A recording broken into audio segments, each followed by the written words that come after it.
Muy buenas noches, es martes, esto es Al Cierre.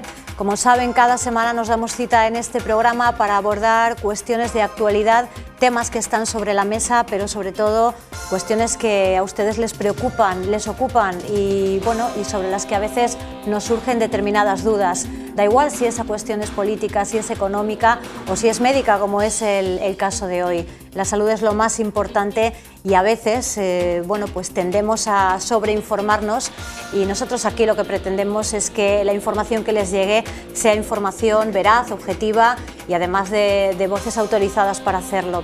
Hoy vamos a hablar sobre lo que ya se viene denominando el mal del siglo XXI, una pandemia como lo es la ansiedad y la depresión. Vamos a hablar sobre este mal que afecta a tantísima gente hoy en día, que se está extendiendo también a población infantil, que está dando casos que eran inéditos hasta el momento y sobre el que seguro les surgen a ustedes muchísimas dudas y muchas inquietudes. Seguro que conocen a alguien que esté atravesando un proceso de depresión, seguro que en algún momento alguien cercano o ustedes mismos han pasado por un proceso de ansiedad. Es algo en estos días tan común que hemos pensado que era el momento de dedicarle un programa. Así que comenzamos ya, lo hacemos presentándoles a quienes nos acompañan hoy. Está con nosotros la doctora María Teresa Lozano, cardióloga y representante del Consejo Científico del Colegio de Médicos de Alicante. ¿Qué tal, Teresa? ¿Cómo estás? Bienvenida. Gracias. Nos acompaña también la doctora María Ángeles Medina. Ella es presidenta de la Sociedad Valenciana de Medicina Familiar y Comunitaria. ¿Qué tal? ¿Cómo estás? Muy bien, muchas Bienvenida, gracias. buenas noches. Gracias. Y la doctora María Angustias Oliveras, de la Sociedad de Psiquiatría de la Comunidad Valenciana. ¿Qué tal, doctora? Encantada estamos? de estar aquí. Bienvenida.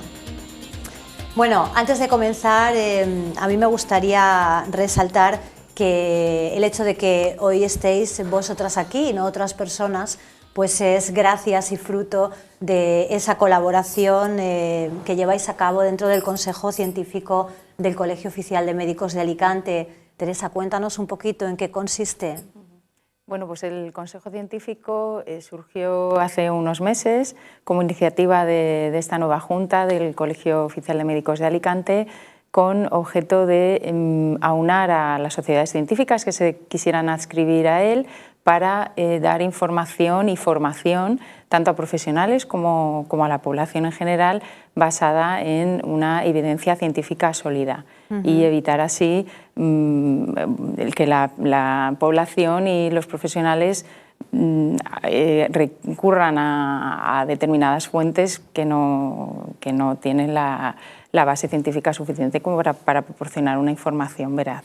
No me digáis que los profesionales también, porque claro, que lo hagamos la población en general, que nos duele aquí y de repente pues tecleemos dolor en el codo, a ver a qué se debe, a ver qué puede ser, pero que lo hagáis los profesionales, eso sí que es un dato que me llama la atención.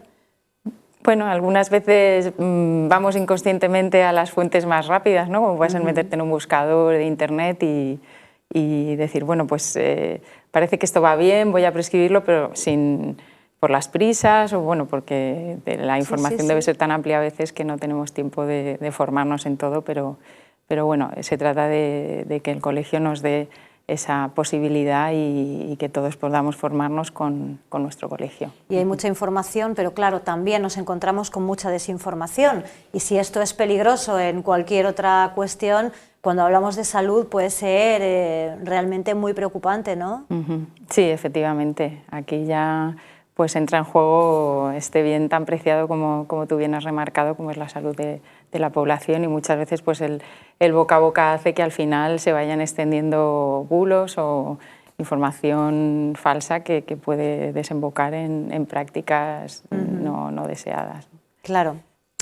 Bueno, entremos en el tema de hoy. Hemos elegido ansiedad y depresión porque vosotras nos lo contaréis a lo largo de estos 55 minutos mucho mejor, pero sí que es verdad que están surgiendo noticias alarmantes en cuanto a la incidencia en la población, en cuanto a las edades en las que están surgiendo estas patologías y sobre todo también en cuanto a cómo afecta a nuestra vida y sobre todo a nuestra salud, porque puede desembocar o afectar o dar lugar a otras enfermedades que son mucho más graves y más peligrosas.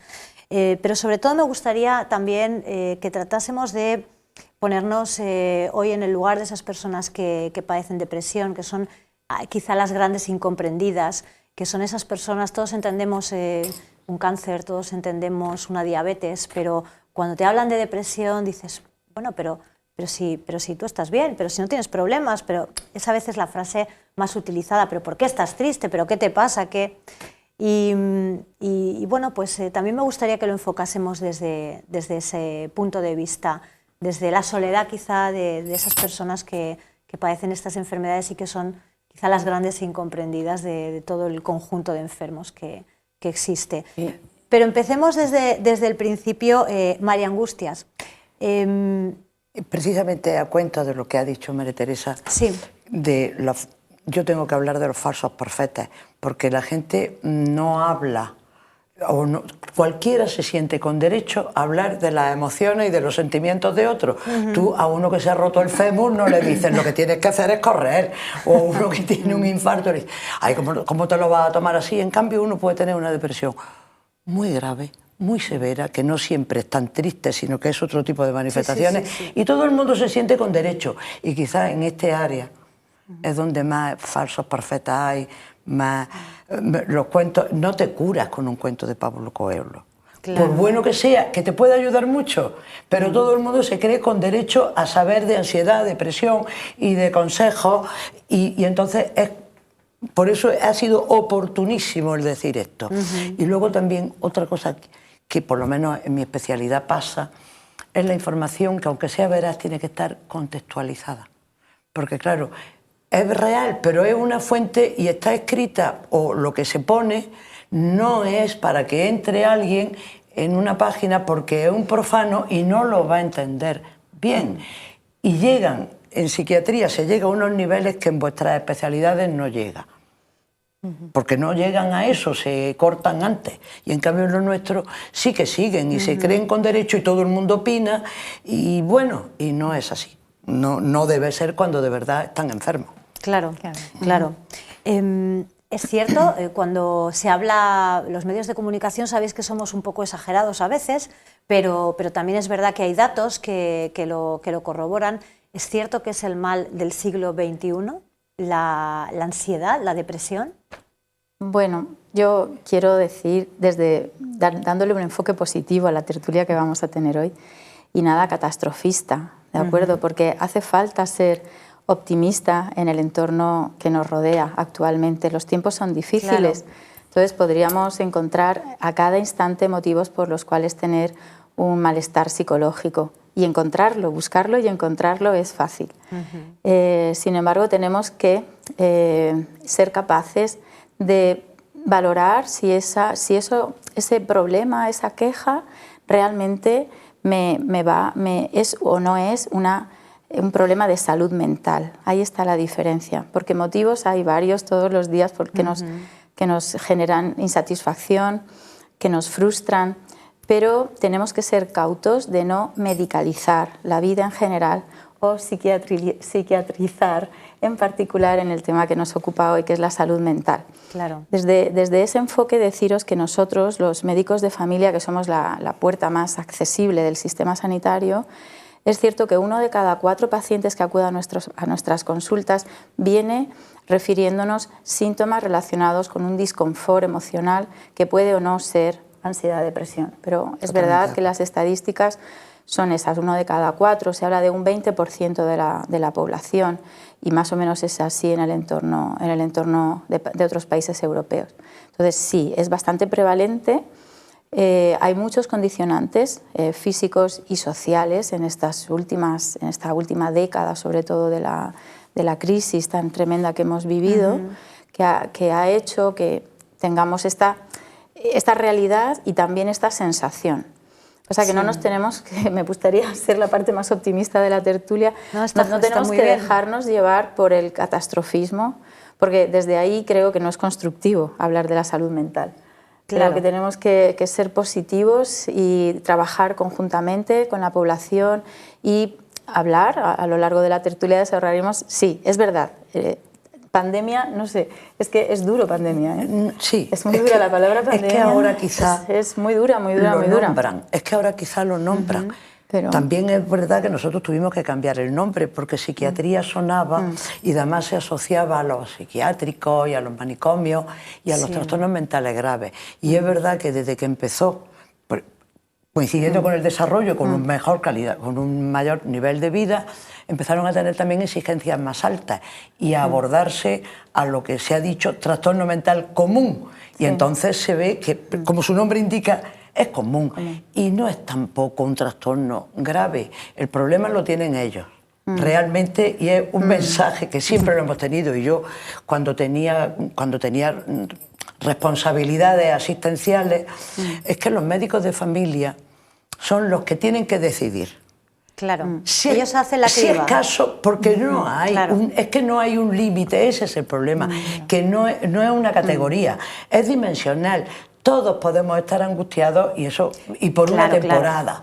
Y ellos son los que tienen que decidir si es caso o no es caso. Y dentro de si es caso, no todo tiene que pasar a psiquiatría. Ellos pueden manejar. Si tuvierais más tiempo y el médico de familia conociera a su enfermo por ser positiva, no necesita, ya sabe lo que le pasa, no tiene que contarle su vida y sabe en qué momento está. Y le puede ayudar mucho mejor que yo ya derivarlo a otro profesional, que aunque le hayamos cambiado el nombre, sigue teniendo su puntito de estigma. Lo sigue teniendo. ¿Cómo se llega a ese diagnóstico? Es decir, ¿cómo discernimos qué paciente está atravesando un mal momento, puede tener un momento puntual de mayor preocupación o a lo que es realmente un enfermo de ansiedad, un enfermo de depresión? Teresa. Esto no decimos arbitrariamente que un paciente padece tal o tal enfermedad. Siguiendo con el ejemplo de la fractura de fémur, hay unos criterios diagnósticos y unas escalas que nos ayudan a hacer ese diagnóstico. Que una persona esté triste porque ha fallecido un familiar, esté en una situación de duelo, no significa que sea un duelo patológico. La mayor parte de los duelos son normales. Nos preocuparía a veces más que no lo tuviera, que una persona no hiciera un duelo. Entonces pasamos unas escalas, ¿vale? Hay muchas escalas, llevan mucho tiempo hacerlas. La palabra tiempo va a salir varias veces en la tertulia, porque estamos hablando, no es patología banal, o quitemos la palabra patología incluso, no son situaciones banales las que los pacientes nos dicen cuando vienen a las consultas, nos cuentan, ¿vale? Son cosas que les preocupan. Hay mucho sufrimiento muchas veces detrás, una preocupación intensa que genera unos síntomas físicos y unos síntomas psicológicos. Todo eso está recogido y por eso es lo que decía Teresa, de dar una respuesta científica a los pacientes y no hacer chamanismo, no ir tanto en el diagnóstico como en el tratamiento, porque si nos apartamos de la evidencia científica podemos hacer cualquier barbaridad. Entonces, los pacientes tienen que tener claro que nosotros queremos hacerlo mejor en estas situaciones y que tenemos las herramientas necesarias para hacerlo. Ahora bien, es verdad que determinados escenarios laborales no contribuyen a que lo hagamos muy fluido. Pero que esto no... Los criterios que aprendimos todos de nuestra maestra María Angustias Oliveras en la Facultad de Medicina, esos están ahí para hacer un correcto diagnóstico. Es muy importante. Es muy importante. ¿Cuáles son esos criterios? ¿Se pueden...? Aquí la maestra. Aquí la maestra. Te lo digo. Porque como la angustia, es que todo el mundo tiene que tener angustia. Si es que la angustia es un sentimiento propio de la vida. Además, la angustia es psicológica, filosófica, existencial. Y otra cosa es la ansiedad, que es distinto. Pero vamos, los criterios son sufrimiento subjetivo. Todos podemos tener sufrimiento subjetivo. Criterios objetivos de algunas manifestaciones, tanto psíquicas como físicas, porque puede haber pues incluso subidas de tensión, la hipertensión muchísimas veces es emocional. Y sobre todo que luego que tenga un impacto negativo en la funcionalidad del que la está sufriendo. Tú puedes estar ansioso, tú puedes dormir mal, pero llega un momento que es que tú no te concentras, te repercute en tu capacidad de trabajo, o no atinas, te despistas, cometes errores, empiezas a tener inhibición en las relaciones sociales, que todo eso es lo que ellos miden con escalas, que si conocieran al paciente lo tendrían muchísimo más claro. Y por otra parte, como son sentimientos que uno piensa, no puede identificarlos siempre como enfermedad. Entonces, cuando ya se deciden a pedir ayuda, entonces es cuando ellos mismos ponen el criterio de pedir ayuda, y son ellos, los médicos de familia, los que tienen que decir si es un problema de la vida cotidiana, que puede ser un trastorno adaptativo porque no puede superarlo, o puede decir, uy, esto ya es un trastorno. O esto ya es una depresión y esto es recurrente, y aunque no haya recurrido, aunque no haya pedido asistencia las 3 primeras veces, esto ya empieza a ponerse serio. O con un tratamiento de los que están de primera línea, que están en la guía del protocolo, pues no responde bien, bueno, pues ya sí. Incluso muchas veces, incluso ir al psiquiatra no es lo ideal. Sería más un triaje, un apoyo, un discutir los casos. Es que es dimensional, es que está muy extendido, es que ansiedad podemos tener todo en un momento dado. El 40% has dicho tú. Efectivamente, el 25% de la población en Europa va a pasar un trastorno psíquico severo, de suficiente entidad a lo largo de su vida. El 25%. Es una cuarta parte de la población en Europa.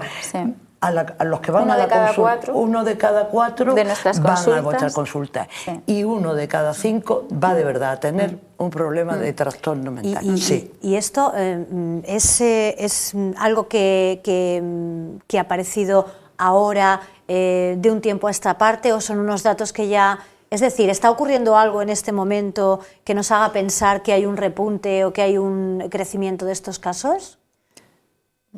Bueno, yo creo que ahora María Angustas lo ha dicho, ahora tenemos una de las cosas que ha dicho, que creo que me has interpretado mal. Nosotros sí conocemos a los pacientes, los conocemos mucho. Y además tenemos esa longitudinalidad de todos los procesos de su vida. Perdóname. Desde que están embarazadas hasta que nace el bebé, hasta que se separan, luego se juntan otra vez, luego todos sus procesos vitales los acompañamos el médico de familia, porque nuestras puertas siempre están abiertas, somos la puerta más accesible. Claro. Ya para acudir a un nivel asistencial diferente, consultas externas, hospitalarias, esto a los pacientes le cuesta mal, pero venir a nuestras consultas, bueno, te puedo decir los 60 que he visto hoy. Pero, por supuesto, pero es que resulta que los que debutan con un cuadro de ansiedad no han ido nunca. Claro, pero cuando vienen, también sabemos que antes no han venido. ¿Y por qué? Pero conozco a su madre, y a su vecina de arriba, y a su abuela, y a su mujer, eso es lo fundamental. o a su novio. Entonces, ese enfoque biopsicosocial que hacemos los médicos de familia, ese abordaje integral, es lo que nos da muchas pistas también para el diagnóstico. Y luego, aparte, lo de las escalas. Pero quería puntualizar que nosotros sí tenemos, muchas veces les vemos entrar por la puerta y ya algo ha cambiado, algo ha pasado. Ya solamente falta que nos digan qué ha sido. Claro. En plan, me he separado o me voy a separar o algo, pero ya algo ha cambiado. Y a partir de ahí, rascando un síntoma de me duele la cabeza... ¿Siempre tiene que haber un motivo cuando hay un cuadro de ansiedad? No. Es decir... Ya en materia psiquiátrica, cuando no hay motivo. Cuando no hay motivo... Cuando no es comprensible. Claro. Es decir, no tiene que haber un motivo, un desencadenante, puede ocurrir sin ningún motivo aparente. No, de hecho, el trastorno mental en principio puede ser un desencadenante mínimo, a veces sin desencadenante. Son procesos evolutivos que en un momento ya aparecen y aflora la sintomatología. No, al contrario, el problema, lo que sí ha aumentado muchísimo es la demanda para aliviar sufrimiento en situaciones que hace más tiempo, cuando había menos extensión de la salud, pues no se pedía ayuda. Nosotros lo que notamos en las consultas, por ejemplo, en mi caso de cardiología, yo creo que esa prevalencia es incluso mayor, porque observo que muchos pacientes están tomando ansiolíticos y antidepresivos. Y claro, en parte también pues condicionado porque son enfermos de corazón y a veces se nos olvida esa esfera psicológica que hay que trabajarla también, pero por falta de tiempo, una vez más, pues no hay posibilidad de hacerlo. Yo siempre que puedo, sobre todo cuando percibo pues un análisis que se ha alterado sin motivo o que ha subido la tensión, entonces ya me confiesan que han dejado de tomar la medicación porque están deprimidos, ansiosos, se han quedado en paro, cualquier motivo, ¿no? Pero que tengo que ir a un dato objetivo para de repente pensar que esta persona puede estar atravesando un mal momento, ¿no? Ajá. Y eso es así, es cierto. En el día a día, desgraciadamente, pues no tenemos tiempo de ahondar, que además esa esfera psicológica también es la base de luego el cumplir con las recomendaciones, tomar la medicación, llevar una vida sana y todo eso derivar en una mejoría del pronóstico de su enfermedad.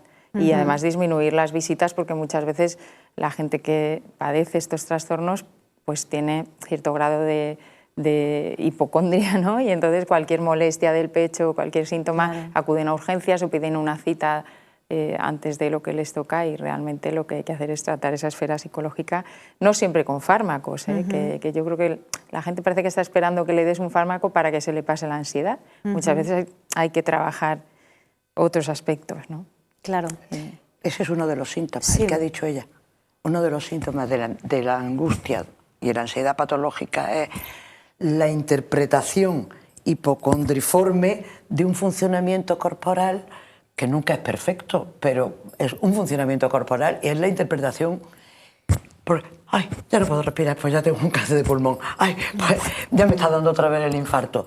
Como además hay taquicardia, porque es una de las somatizaciones más frecuentes en las cardiorrespiratorias, pues, ala, ya lo tienen ahí. Ya lo tenéis. Ya lo tenéis. Ya lo tenéis. Porque el sufrimiento es real. Sí. Porque al paciente con malestar emocional no le puedes decir no te pasa nada. Claro. Es que sí le Esos pasa. son los nervios. Esos son los nervios. Es una frase. Son los nervios. Bueno, son los nervios, pero son sus nervios. Claro, es real. Es real. Hay que tomarlo en serio. Ese síntoma. Es que está sufriendo. Es que el paciente sufre. Los pacientes sufren. Una crisis de ansiedad, hay mucho sufrimiento, hay una sensación de descontrol, de me voy a morir. O sea, que me voy a morir ahora mismo. Sobre todo las personas que lo describen, que muchas entran, muchas quizá les sorprende una crisis de ansiedad antes incluso de detectar que tienen un problema de ansiedad. Entonces la primera visita quizá no es al médico de familia, es directamente a las urgencias de un hospital. Y es verdad que la gente describe que es una sensación como de que, bueno, pues que vas a morir en ese momento. Que ese es el síntoma. Es que ese es el síntoma. Que, bueno, yo daba clase y decía que normalmente en psiquiatría somos el cubo de la basura. Descartan esto, pues esto va a ser de psiquiatría. Y no hay síntomas positivos, ellas lo saben muy bien. Sí. Hay síntomas positivos, ella lo ha dicho, ya lo ves entrar y ya sabes que ahora está teniendo ansiedad. Hay síntomas positivos y el de la crisis de ansiedad es la irrupción brusca de un miedo a morir.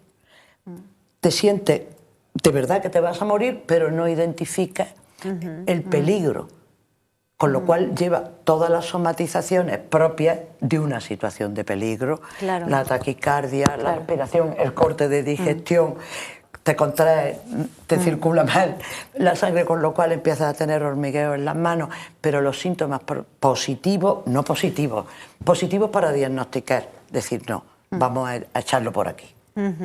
Miedo a morir, miedo a volverte loco, miedo a cometer cualquier acto descontrolado en ese momento, y una sensación de despersonalización y de desrealización.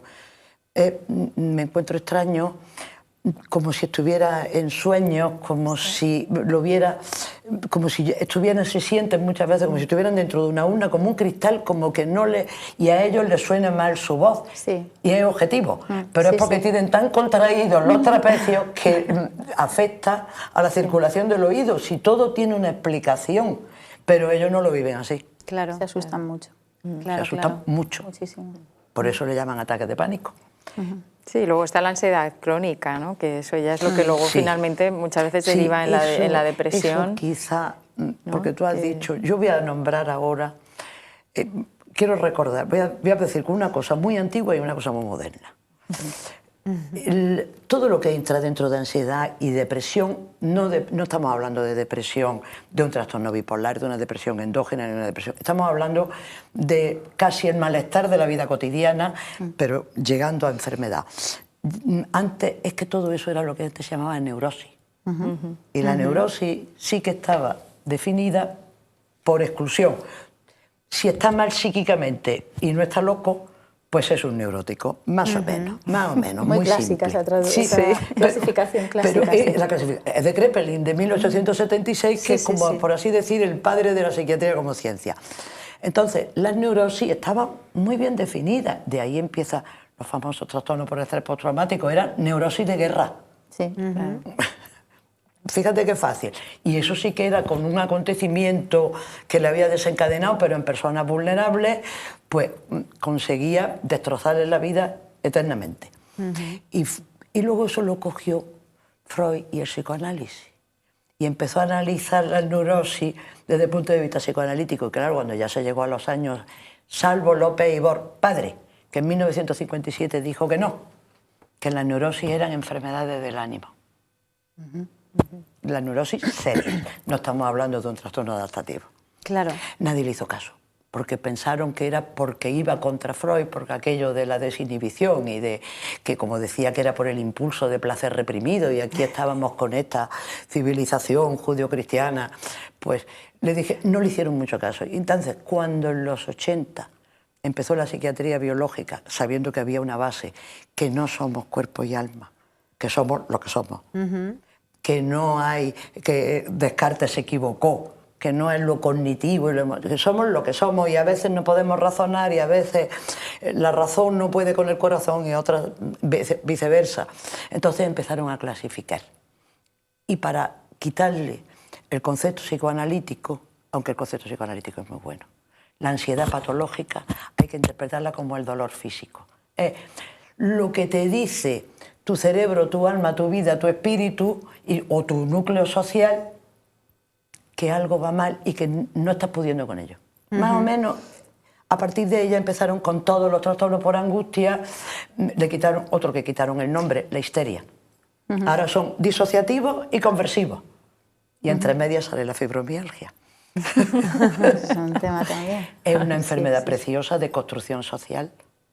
Total. Bueno, las pacientes con fibromialgia sufren muchísimo. No estarán de acuerdo con que sea una enfermedad preciosa. Bueno, preciosa para explicar, no para a la largo, como ejemplo de concepto de enfermedad social. A nosotros los médicos nos puede parecer precioso. No, preciosa como concepto, de que es biológica, psicológica y social, porque les destroza la vida. Esto es interesante si cogemos el enfoque de género dentro de la salud mental. Sí. Que da para 3 entrevistas. Hombre, claro. Puesto que las estadísticas... A mí me gustaría ir a cuestiones objetivas. Por ejemplo, ¿cómo se convierte o qué factores tienen que darse para que un episodio de ansiedad o de ataque de pánico desemboque en una ansiedad crónica? Bueno, yo creo que hay muchas personas que tienen unos mecanismos de superación y otros no. Hay unas personas que dentro de esos mecanismos de superación no son solo intrínsecos, sino es también, y el también es muy grande, social. El apoyo social ahora mismo es lo que más peso tiene en la adaptación de tu desequilibrio emocional o no. Cuanto más apoyo social tengas, menos enfermo mental seguramente vas a estar. Eso sería lo que más está pesando ahora. Ahora que estamos con una situación social dura, donde hay paro, donde hay separaciones, donde hay violencia de género, donde hay alcoholismo, donde hay consumo de drogas, todo eso son factores que pesan mucho a la hora de que una persona que tenga problemas, porque problemas tenemos todos, en todos los estratos sociales, pero esa parte ahora mismo es la que más está pesando. Cuando yo pregunto a una familia que tiene unos problemas, qué apoyos, qué qué red familiar hay, qué red de amistades hay, y me dicen que no hay red, ahí es muy probable que las cosas no vayan bien. Claro. Entonces yo diría que es la comunidad, la red, la que ahora mismo está soportando los sufrimientos individuales de personas que se ven sobrepasadas por sus propias, de sus propias capacidades de afrontamiento, ¿no? Sería el afrontamiento. Y ahí estamos lidiando con factores políticos, sociales, claro, en los cuales estamos inmersos y nos influyen. Claro. No estamos aislados aquí y ahora, sino somos unas personas sociales que estamos influenciadas por ese entorno. Comentabais hace un momento y... Pero y esos son los trastornos adaptativos, luego están los que son... Sí, los que tienen... sí, hay sí. un condicionamiento... No me refiero a la psicosis. No, ni siquiera... que son los trastornos adaptativos también, mixtos que pueden ser muy peligrosos. Mira cómo el problema del consumo de drogas puede hacer debutar una psicosis, una esquizofrenia. Sí, ¿vale? pero no, entonces, eso es aparte. Y claro, son problemas sociales que los chavales están desocupados, desmotivados, claro, fracaso escolar, tal, consumo de drogas, ¡pam!, debut. Y el alcohol muchas veces... Y el alcohol. El alcohol muchas veces se toma como automedicación. También. Porque el alcohol es ansiolítico y euforizante y de por sí tiene tendencia a crear adicción, aunque tenga unas normas sociales, y es muy fácil que una persona frágil o solitaria o sin otros apoyos pues no controle y pierda la libertad frente al consumo como... Claro. Y además suele ser una comorbilidad muy grande, pero aparte de eso, como el concepto de enfermedad mental es epigenético, es que hay personas que nacen angustiadas, que nacen con el sistema de alerta de la amígdala demasiado sensible, y pequeñas cosas les suelen...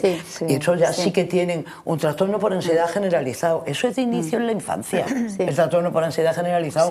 Gente que luego fracasa en los estudios, pero porque ha sido incapaz de examinarse. El TEAG famoso, que no tiene el mismo tratamiento desde el punto de vista psiquiátrico que la crisis de pánico o el ataque, la crisis parasítica de angustia.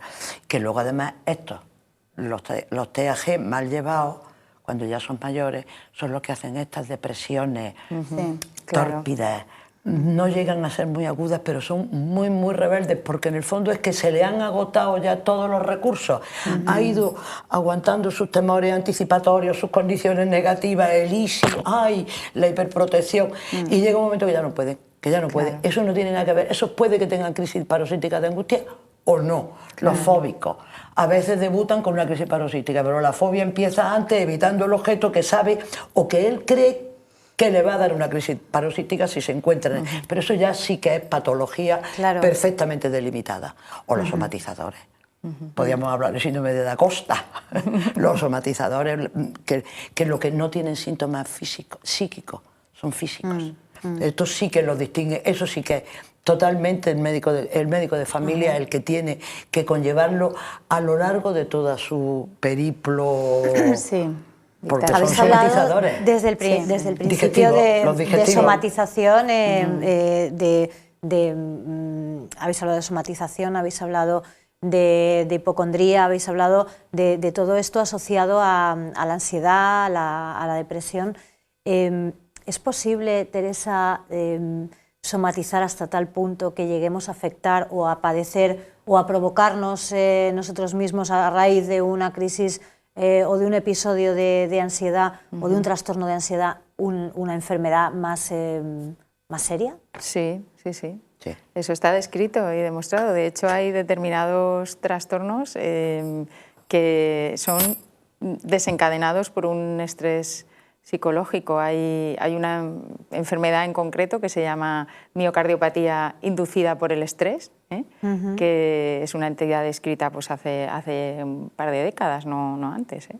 Y bueno, es una disfunción cardíaca aguda, transitoria, pero provocada por un estrés emocional intenso, que puede ser normalmente negativo, algunas veces también positivo, pero es como una descarga de adrenalina, de catecolaminas, que de forma aguda provocan una disfunción cardíaca que luego en unos días o semanas se revierte y se normaliza, pero también hay casos de pacientes que fallecen como consecuencia de esto.